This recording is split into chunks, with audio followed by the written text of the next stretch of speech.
Do you feel pressure to study and do exactly what you have seen other polyglots do online instead of staying true to yourself? If you answered yes, I hope that this video is a permission slip for you to start learning languages your own way, on your own terms, without worrying so much about others' expectations or what other people might be doing or fearing missing out on what other people are doing. I think a lot of this black and white thinking that we can have, which is understandable as language learners being surrounded by all of this marketing to learn the most effective, to learn the fastest, to learn the easiest or in the laziest way, right? All of that really puts pressure on us to think that, okay, I have to learn this exact way that I am presented, otherwise I will not be successful. Why did I want to even make this video in the first place? I have been, at times, putting a lot of pressure on myself, at times really just loving dedicating language learning 25 hours per week, days, to the language learning process. Again, after probably for about 3.5 years, not really doing anything with language learning. And language learning for me has been grown really into such a huge lifestyle. It's grown into a career. It's grown into, as well, just one of my favorite pastimes. And just to feel like you're just in this global environment, no matter where you are, there's nothing like it. Knowing that I finally had the freedom, right? Nothing was tying me down to anything in the place where I was living. I didn't have any other responsibilities to anyone else but myself. And so I decided to this year go and take an official exam, my very first one, take an intensive course, which technically, even though I paid attention to most of it for about 1.5 months, it was really 3 months, you guys, in Turkey, and then do a semester, again, about 3.5 months, for studying Arabic in Jordan. And given Arabic and Turkish are some of my most challenging languages, so I put a lot of pressure on myself this year, which part of that was definitely being inspired by my own curiosity and just wanting to celebrate this absolute freedom and dedication that I now could dedicate to my languages, because I had that kind of freedom going into this year, and I'm very thankful for that.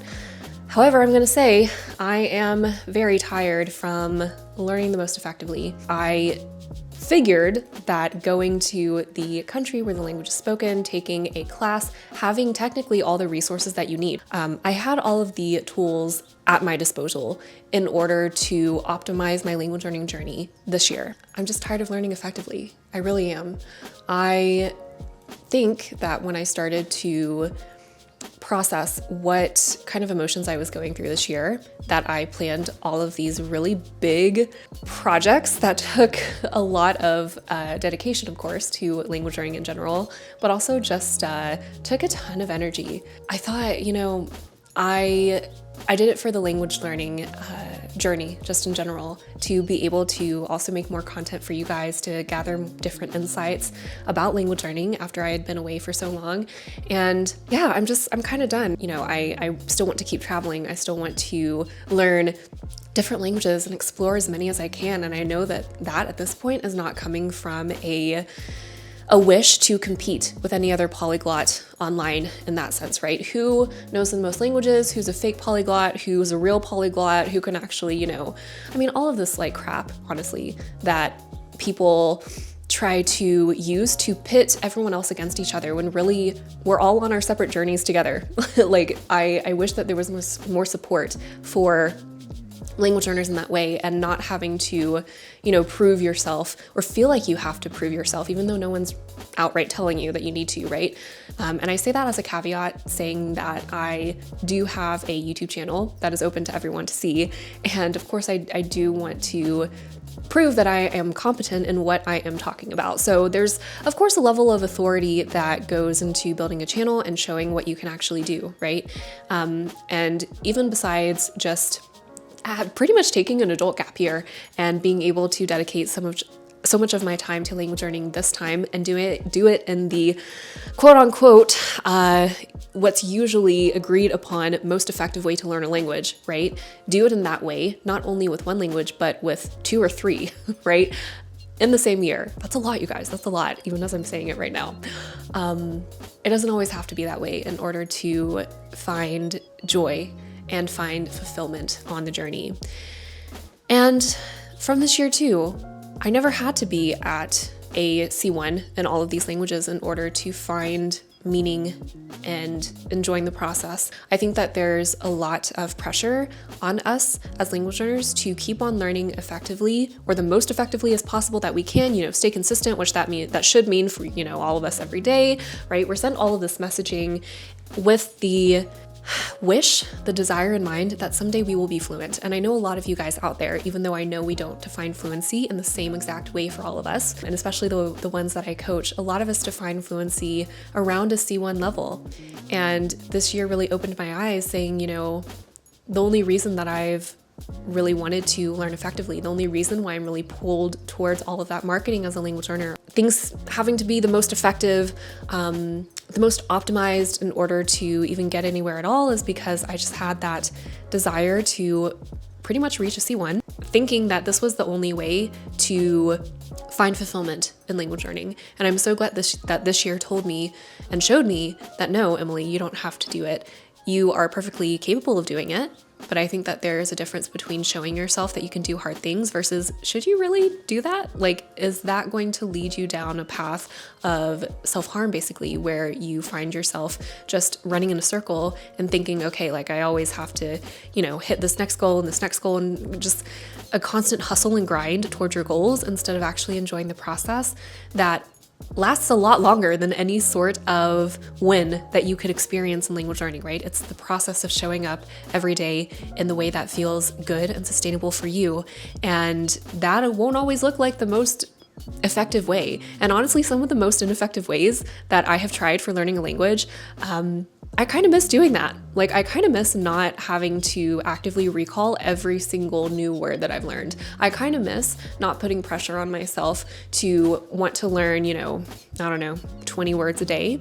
Not having to, listen to the same kind of audio like 10 times. Just in order to get, all of the pronunciation right, all of the nuance and the speaker's cadence and rhythm, how they speak right when I'm shadowing the audio and improving my listening comprehension. Of course, all of that is effective. There have been peer-reviewed papers on all of these methods before. And they will go and tell you, actually, the way that you might be doing this and this is ineffective. And I'm just like, I miss doing things ineffectively. So I think that's what I'm actually going to try to do this next year. Obviously have a baseline for what I'm doing, and you guys will probably see sooner or later some of the videos that I'm going to be posting, again, because that is what the algorithm likes. That is what people are drawn towards seeing. I'm not going to put pressure on myself to even take like an official B1 exam. That's another great reminder for you all out there, right? Even the most effective methods cannot be sustainable in the long term. What is sustainable and actually the most effective in the long term is what's going to work for you. Like, that's literally it, period. And that doesn't sound as catchy as this is the most effective method that all of these polyglots have used. And now if you don't use it, then you're going to fall behind, et cetera, and using fear. But yeah, I can't wait to be able to learn less effectively. I can't wait to actually take a break. I am in some of my very last weeks of learning Arabic in Jordan.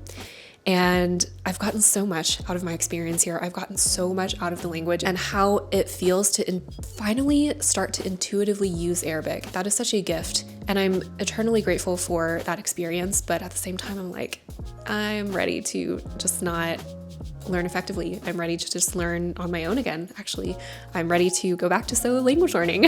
And I didn't know that I would say that so enthusiastically after this year. So I do welcome you to subscribe to my channel if you are new here, because even amidst all of the more attention grabbing videos that I produce in order to grow intentionally this community on my YouTube channel, I know as well that it's important for me to also put this kind of content out there for you guys, because it is the raw truth that I am going through, and I think that we need a lot more honesty about what the language learning experience actually consists of, what we can expect, and making space and acknowledgement for all of the human emotions that we're going to go through, including, hey, I'm tired of learning the most effectively. I'm tired of gathering all of these methods that may or may not work for me. And it all comes down to not trusting ourselves that we are going to figure out what's best for us, right? We don't even allow ourselves to get to the point of